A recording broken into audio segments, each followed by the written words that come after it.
Hi, everybody, and welcome. I'm Leslie with the New Mexico Small Business Development Center, and I'm pleased to present Eddy Mindlin to everyone this evening. Eddy's going to be giving us a talk on, if you can switch slides for us, which I already knew what it was said, but I thought everyone might want to see it. 3 sales essentials everyone should know. Eddy Mindlin is a SCORE certified mentor, and we're proud to have him a part of our team for this webinar. New Mexico Small Business Development Center wants to remind all New Mexico small businesses about the risk to their cybersecurity. And we have a series of pre-recorded on-demand webinars that I will chat over the YouTube link if you'd like to take advantage and watch those at your leisure. Right now, we're showing you the COVID-19 business resources. And again, you'll get a copy of the handout with the resources on it. Also, we have upcoming webinars and counseling available at no cost to you. And I'll chat over that link if you would like to work with someone in a center near you. Eddy, did I get through everything? I think you did a great job, Leslie. All right, I'll turn it over to Eddy. Okay, thanks, Leslie. Welcome to all of you. I hope all of you get great information out of this. Every time I give a talk, my only goal is that when each of you leave after this hour presentation, actually it'll be about 40 minutes and then we'll have time for Q&A, is that you get specific ideas that can help you in sales. And that's really what I'm all about. I'm a SCORE mentor. If you're not familiar with SCORE, you can check out the website. It's albuquerque.score.org. And we work real closely with Leslie, and we have mentoring as well. So we like to collaborate with that. The 2 people that you see on this screen, you probably know the person on the left, and you may or may not know the lady on the right. Peyton Manning is on the left. He talked a lot about preparation. Pat Summitt, who was one of the, I think she was the winningest basketball coach ever, ladies basketball coach at the University of Tennessee. And she talks a lot about practice. And you guys might be thinking, what does this have to do with sales? Well, practice and preparation has to do with every sport, every business. I mean, literally everything that we do. We need to practice and prepare for what we're doing. So I want to start off with a quote from each of these people. So Peyton Manning, obviously a great football player. His quote is, "I never left the field feeling I could have done more to prepare, and that gives me peace of mind." Now, that's very important. And so he did his best to prepare for each game, prepare for the opponent. In sales, we don't really have an opponent, hopefully, although sometimes it might feel that way. But we want to be absolutely prepared for the sales call, for the email that we're going to send out, for the text we're going to send out.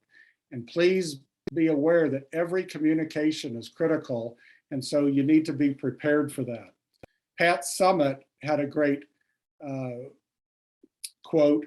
And her quote is, "Most people get excited about the games, but I have to get excited about practice because that's my classroom."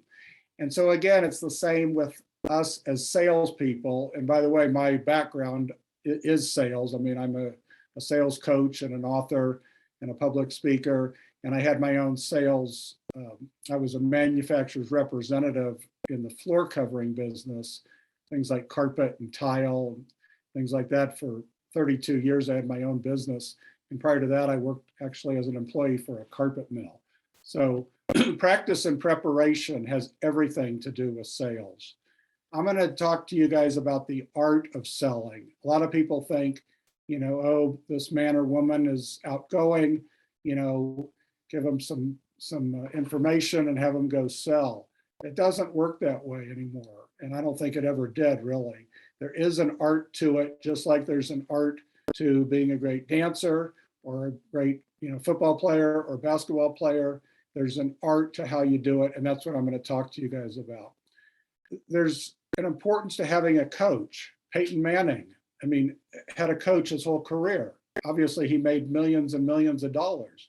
Every great athlete has a coach. Every dancer, every movie star. They all have coaches. And the reason is they know that they cannot see what they're doing wrong.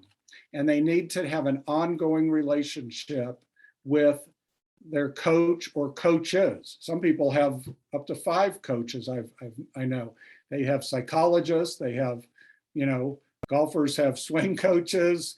They have weight conditioning coaches. They have all kinds of things. But the critical thing is to have a coach, and not just to go to somebody one time, but to have somebody, through the SBDC or through SCORE or both, really. I think that would probably be preferable for any of you. If you can have a couple of coaches to bounce ideas off, it's great, because nobody, including myself, we can't see what we're doing wrong. So obviously the goal is to increase sales. And so we're going to talk about that. A lot of people think that when I give a talk that I'm just going to talk about how do you increase sales and add new customers. But retention of clients is critical. And most of you probably are aware that getting a new client, the energy and the physical energy and the money that is spent in getting a new client is very high. So we want to retain our clients. That's actually the most important thing, because you don't want to add new customers until you're able to handle it. So some people try to add too many customers too quickly, and then they can't keep track of it all, and they start, clients get upset or whatever and start leaving. So retention is very important.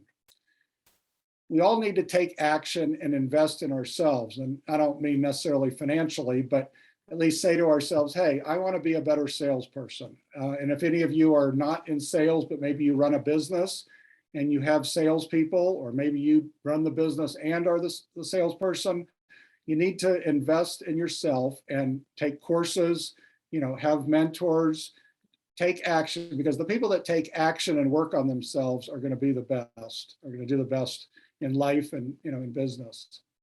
So this is a bunch of salespeople, I guess, sitting around thinking about what they're going to do today. I'm going to talk to you specifically about 3 tips to help you, 3 categories of ideas. The first one, the main thing is, I have 3 main topics, and the first one is organization. So you must be organized. Now I'm going to explain to you how I was organized when I ran my business. Please understand, in no way do I suggest you do it the way I do it.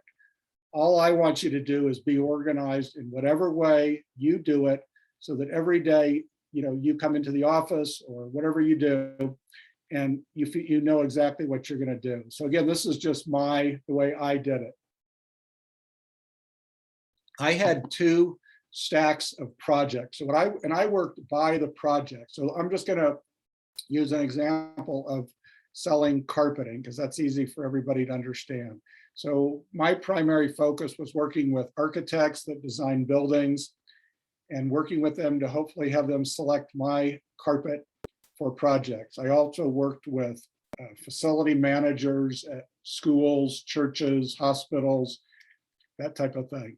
So and I did this all on paper. I know that's probably sounds weird to a lot of you, because I'll do it on the computer, and that's fine.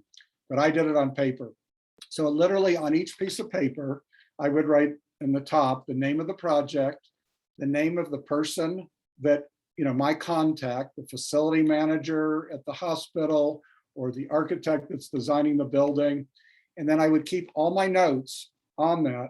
And with these 2 stacks of projects, and I'm going to get to the next thing in a minute, which is follow-up, I would always put a follow-up date in the top right corner. So I had 2 file drawer type things on my desk, and the top drawer, which is were projects that I was going to work on this month. So let's say August of 21. And I would put all my projects in there that I was going to work on this month. Any project that I was going to work on starting September of 2021 until, the end of time, I put in the bottom drawer. Now, what I did with that, at the end of each week, I took out all the projects, the stack of projects on the top drawer, and I went through them and I prioritized them, because those were all I was going to do in August. So, let's say I had 10 or 20. I couldn't do them all in 1 week. So then I would narrow it down by week. So you, hopefully a lot of you have heard about the funnel, keeping track of projects. And that's basically what I was doing. So then I would decide which project I'm going to work on this week, which ones I'm going to work on next week. The projects that were on the lower level, excuse me, I pulled those out at the end of every month. And then, so let's say now it's the end of August. So obviously September's coming up. So any project that had 9/22 on it, I moved to the top drawer. And then I continued that process. So I always knew what was going on. And even if somebody said, get back with me in 6 months, that's fine. Most salespeople will never do that. In fact, I will tell you that probably, well, let's say a big percentage of salespeople will never do any of these things I'm talking about. So if you do some of them, you're going to be way ahead. So that's kind of the way I organized myself. I had an old-fashioned calendar, and I used that for outside appointments. So that was for when I was going to meet people. I would put, the time and the date and where I was going on the calendar. I had a weekly to-do list which coordinated with the stacks of projects. So I had a manila folder that opened up, and I had a weekly to-do. So it would be the week of August 9th this week. And those are the things I was going to do. Now, at some points in my career, I got so busy that literally I had a piece of paper for every day. And those were basically the phone calls that I needed to make that correlated with the stacks of projects. So if I pulled out 10 projects that I was going to work on that week, I would have those projects in the same folder with my weekly to-dos, and it would say call architect A or property manager B or whatever. And then I would have all my notes on the piece of paper to go with it. So I hope that makes sense. I had a database, and I could tell you all about that, but so I could easily find people's phone numbers, addresses, all that kind of thing. I learned a long time ago when I prior to starting my business, to plan at night or on the weekends. Be ahead of the curve, because when you come in the morning on a Monday morning, you better know what you're doing. So again, spend your time getting organized when you're not rushed. Do that at night and on the weekends. ABC is just a simple way of prioritizing. So the A, clients, were of course my most important. Now, a lot of people would say, Eddie, are those your biggest clients? And I would say, well, some of them are and some of them aren't. Here's the definition, though, that I use of an A client, is they care about you and you care about them. So there's an honest business relationship where you value each other. They appreciate your knowledge of your products and your service and you taking good care of them. You appreciate their loyalty, them working with you, not trying to shave a penny off of every order and shopping with 20 of your competitors on every job. So it's really the relationship that makes it an A, B, or C. So of course, the A's are the most important, and most businesses I have found, if you have 40 or 50 A clients, you can make a good living. And that's not always true. I mean, obviously it has to do with the dollar value of each sale. The B clients, are important. You're trying to move them to A, and the C's are mostly transactional, meaning, you might have 1 or 2 projects over your career with them. But your goal is constantly to move people from C to B and B to A. And I actually many times talked to clients about it and told them kind of how I did that, and that I'd let them know that they are an A client, they're a B client, and what can I do to do a better job so that we can have a better business relationship and you can buy more from me and I can even do more work with you. And I think that's important. Being efficient. All these things we've talked about so far is doing the things that make sense and don't do the things that don't make sense. Make good use of your time. And going along with that, people used to tell me, which was, I know they were a little bit jealous, but they'd say, Eddie, you don't seem to work that much. Once I got all my systems rolling. And the key with all this that I'm talking about is a system. So you have to have your own system that you embrace and you work every day and you know exactly what's going on. So they'd say, you don't seem to work that much, Eddie, because I play golf in the afternoon sometimes, or go to the gym, that type of thing. So that was a compliment to me.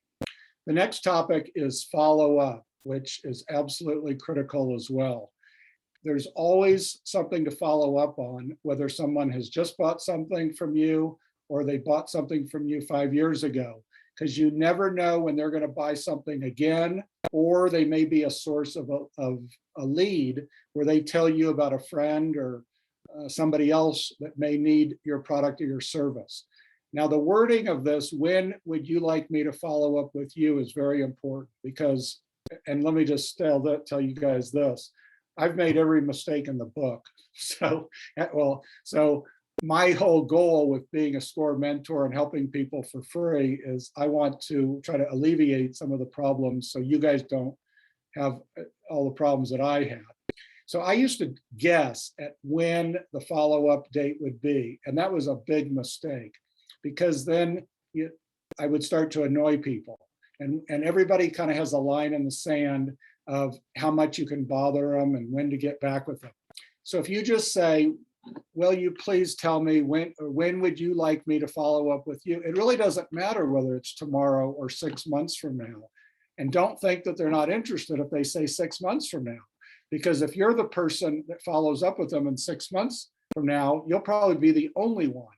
And so that's why it's so important to always have a follow-up date with everybody, that you're trying to stay in touch with.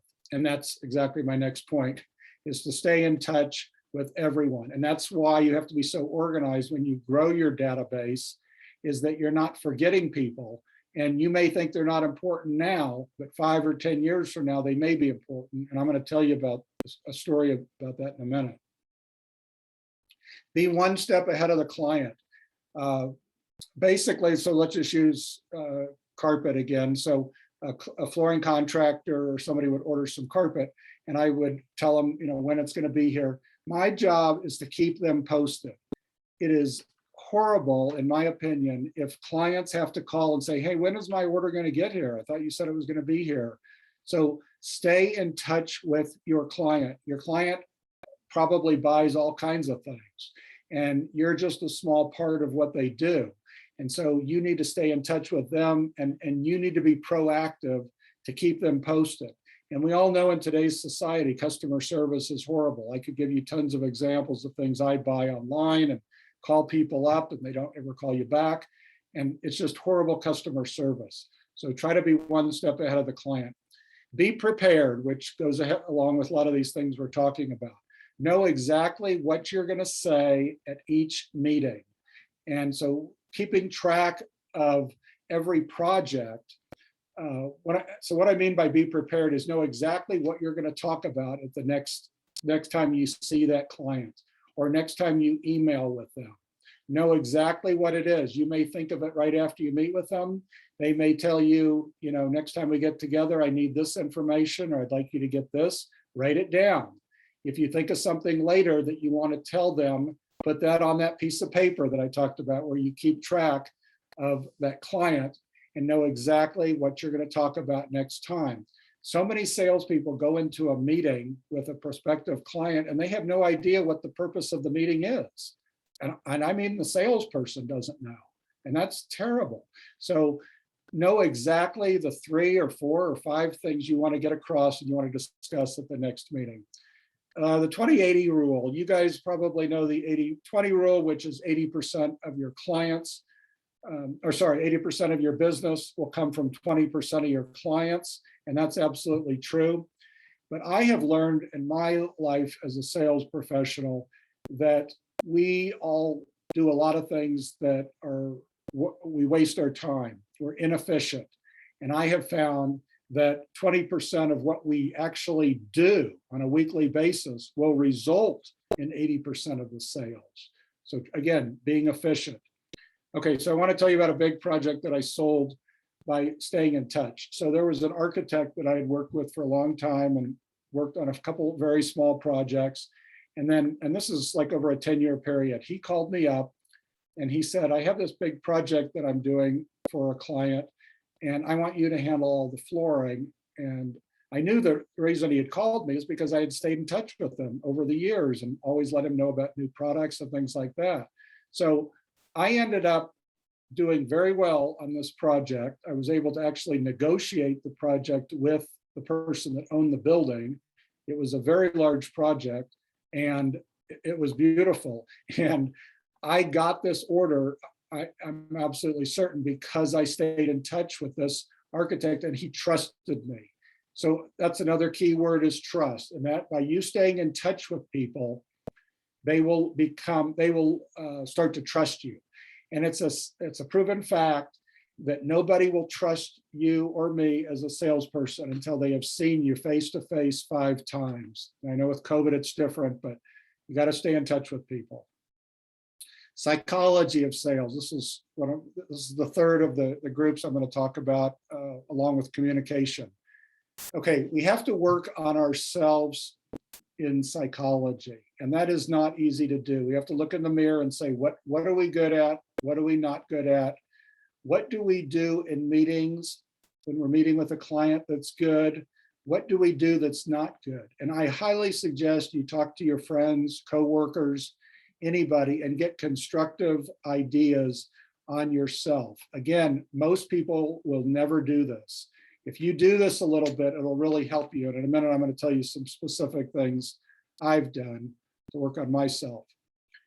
Then you have to work on each client's psychology. And let's face it, sales, and I'm convinced life is psychology. I mean, how we get along with anybody in this world, how we communicate with people, how we talk to people, why we like certain people, why some people don't like us, on and on.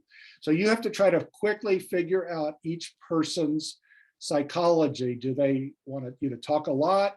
Do they want you to get right to the point? Are they a real technical person? Do they just want, an overview of your product?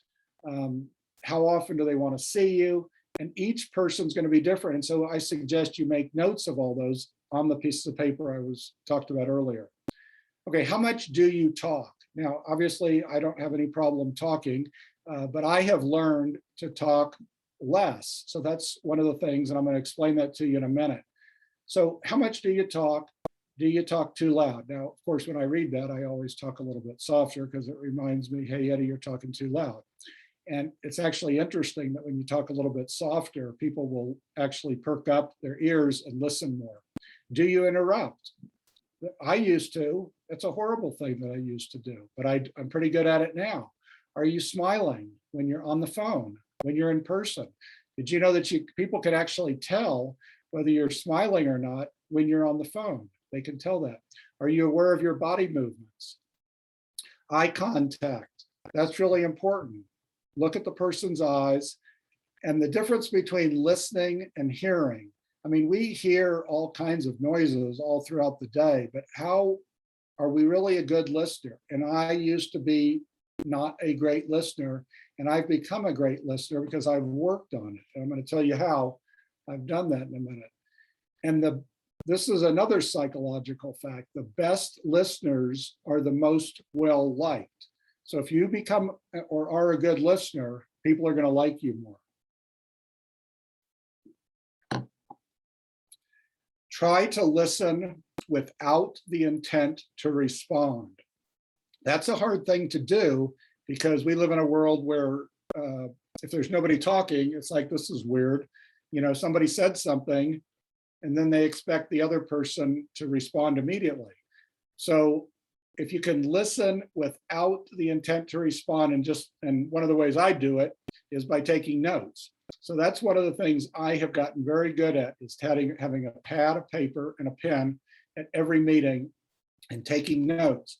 What does that do? It makes it so I don't interrupt, because I'm writing things down, and things that I want to ask, I'll go back to my notes when they're finished. But try to listen without the intent to respond.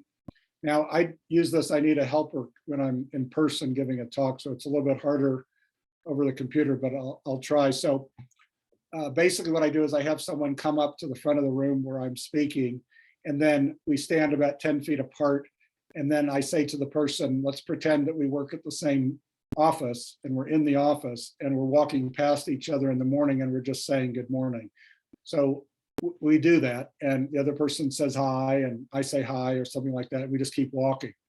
Well, that's pretty impersonal. That's just the hello, which is fine.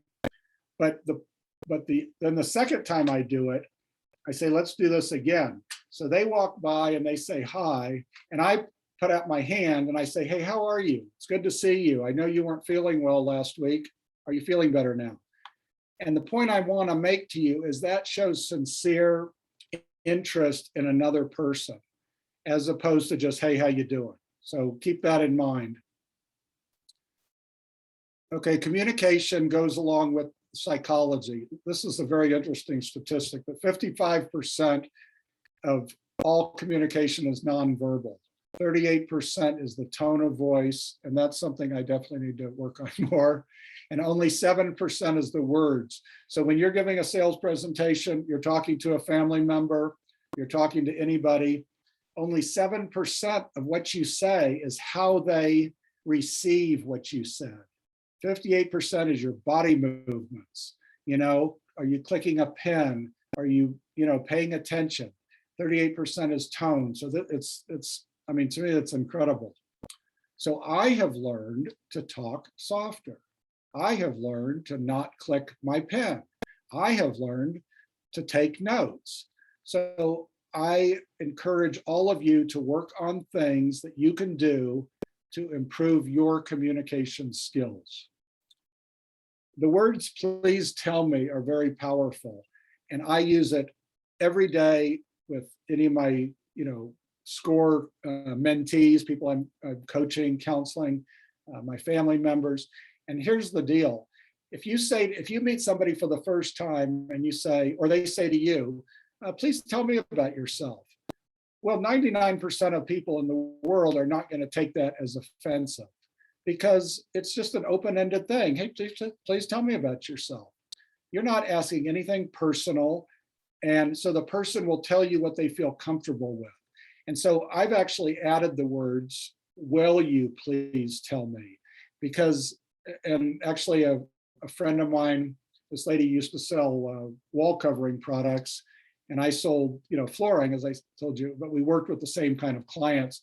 So we would get together for lunch a few times a year and talk, and we talk about, the nice clients we called on and the ones that weren't so nice, and different projects that we were working on, because we tried to help each other. And she saw some of the emails that I had sent. And so she actually, I learned from other people, and I highly suggest you do this too. So she suggested that I soften up my emails so that it's not like jumping down somebody's throat. And she was exactly right, because I was a little bit too forceful with my emails. So now when I'm talking to someone, I send them an email. I do it all the time. Will you please get back to me? I'd really appreciate you getting back to me. Okay, the words so that and because, whether you can use both of them or one of them, will help you state the benefit of your product. And I hope you know the difference. There's always features of a product, and then there's the benefit, and you have to state both. So let's just say you're selling computers. I suggest you buy this computer, Mr. or Mrs. Jones, so that your life will be a lot easier. You'll be able to communicate with your family better.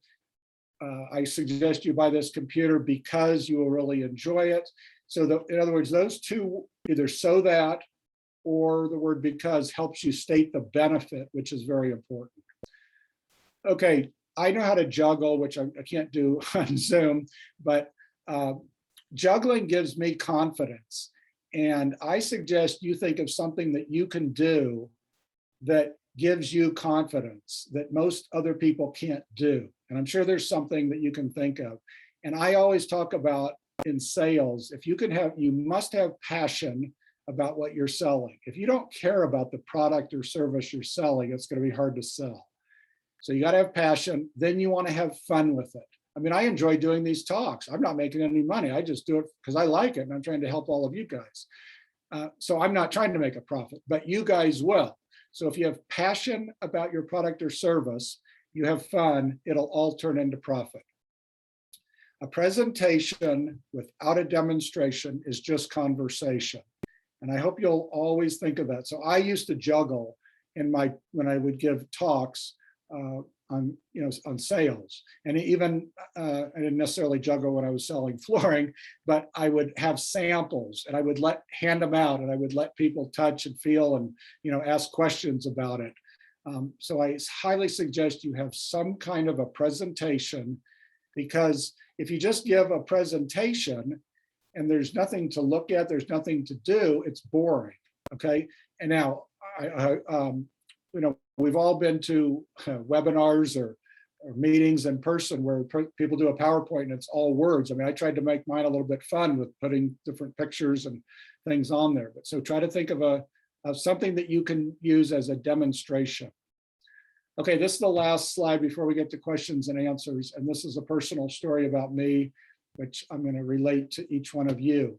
So I live in Albuquerque now, but I grew up in Kansas City. I became an Eagle Scout at the age of 14, and I was a scrawny, skinny kid.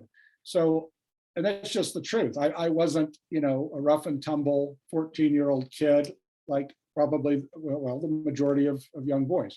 Okay, so Philmont Scout Ranch is in the northern part of New Mexico, and thousands go there every summer to hike in the mountains. Well, it was tougher for me than the average 14, 15, 16-year-old boy, because I wasn't as strong and okay. But the point is, I survived. Yeah, I had hard times, but I did it. And the reason I show this slide is because, we all have hard things to overcome, every week, every month, every year. We all face bad things in our life, our business, sad things. And so I think back on, okay, Eddy, you did this when you were 14 years old. You did this when you were 25 years old, whatever. And so what I want each of you to think about is hard things that you have overcome last year, 20 years ago, whatever, I don't know, in your past. And so you get in your brain, again, this is all psychological. I've done it before, I can do it again. And it's a good feeling to know that you've overcome those things, but we're always going to have challenges. So basically, just to review, there we go, questions and answers.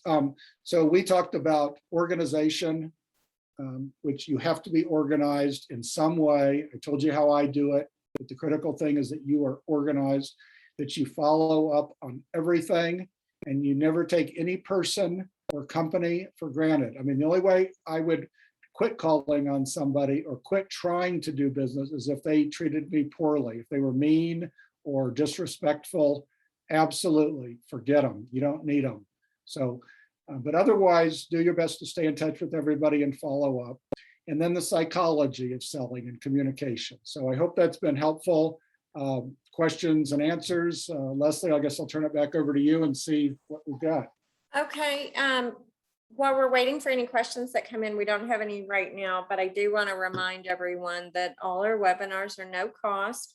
We have a lot coming up in the next, well, we have a lot coming up. Let me just say that.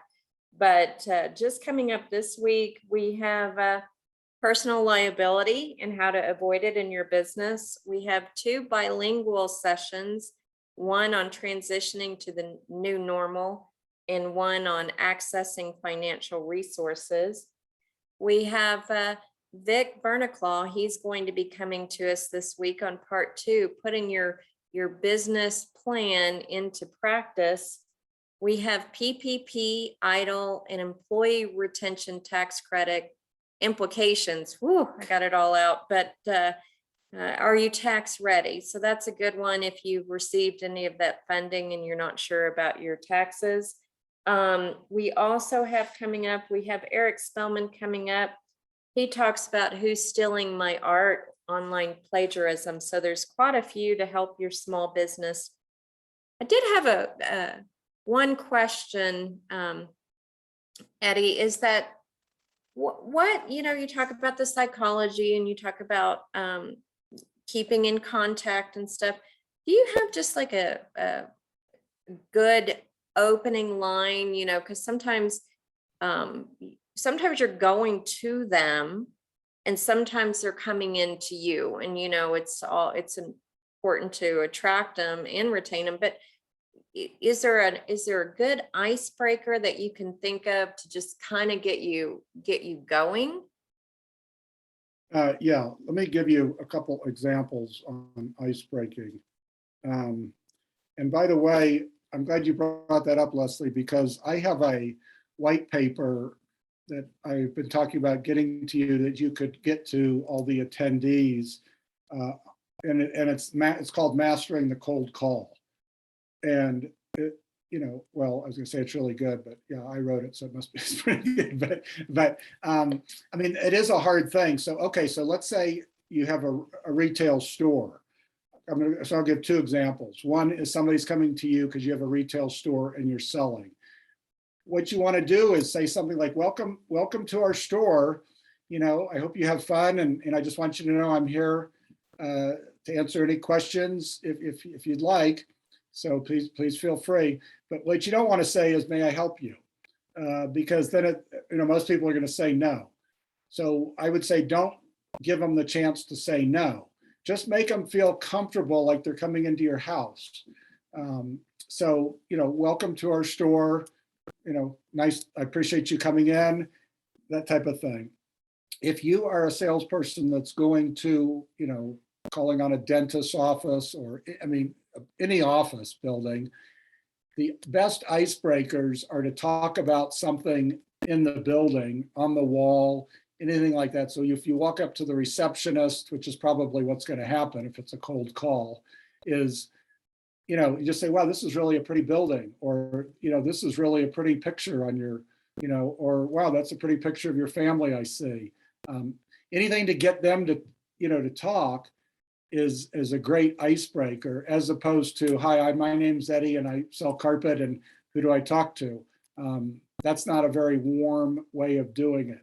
So I guess those are just a couple ideas. But yeah, I do want to talk to you, Leslie, about if you're interested in sending this out, this white paper on how to master the cold call.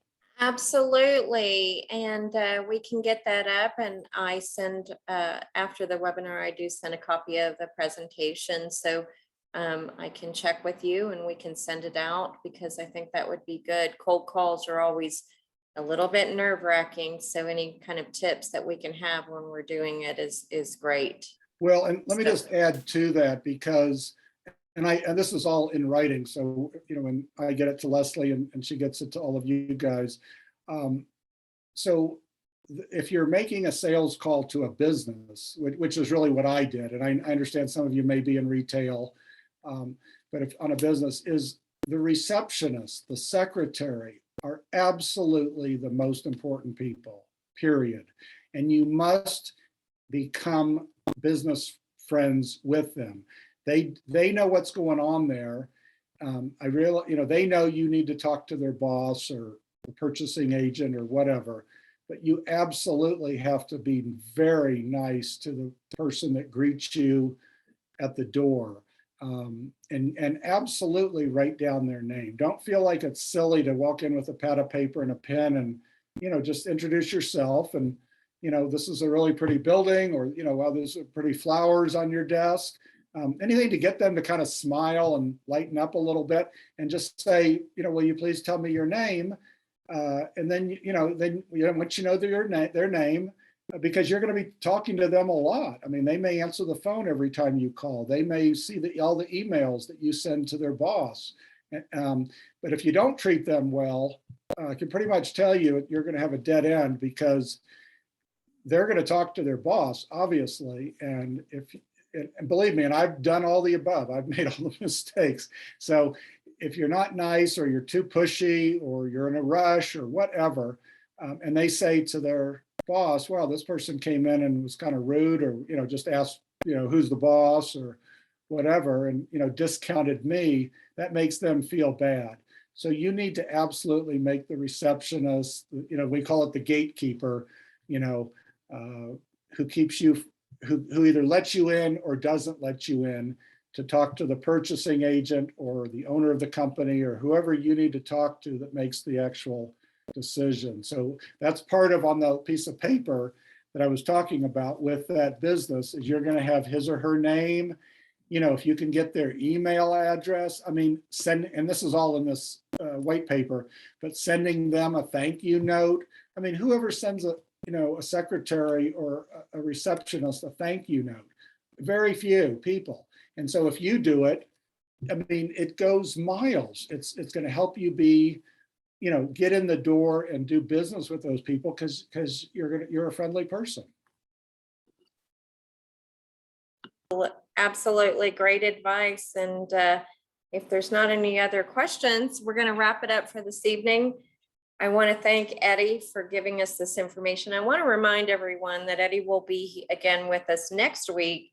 So a lot of times after you get the handout, and I'm gonna hound him to get that white paper out to everyone, and we'll include it, is come back next week. You think of your questions over the weekend or when you have some free time, bring them, and we'll get those answered at any time for you. So with all that being said, any last words, Eddy, or are we ready to wrap it up? No, I think it's good. And I think Leslie's exactly right. I mean, I'm going to be doing this, 8 more times over the next, I guess 8 weeks. And obviously you can stay in touch with Leslie. You can, Yep. contact me directly if you're interested. But, the critical thing is having a mentor, having a coach, because there's always things that, people need assistance with. And I have so much respect for people because I didn't used to do it. But then when I started my own business, I sure did. And when I say I did, meaning I had mentors. I was all ears. I wanted to learn from other people, and I could talk, for an hour about all the things I learned from other people. And so I hope all of you guys will do that too. So that's it, Leslie. Absolutely. I want to thank everyone for joining us this evening. Watch for our email that comes to you. I'm going to bug them on the white paper, and we will see you next time. You guys have a great rest of your week. Bye.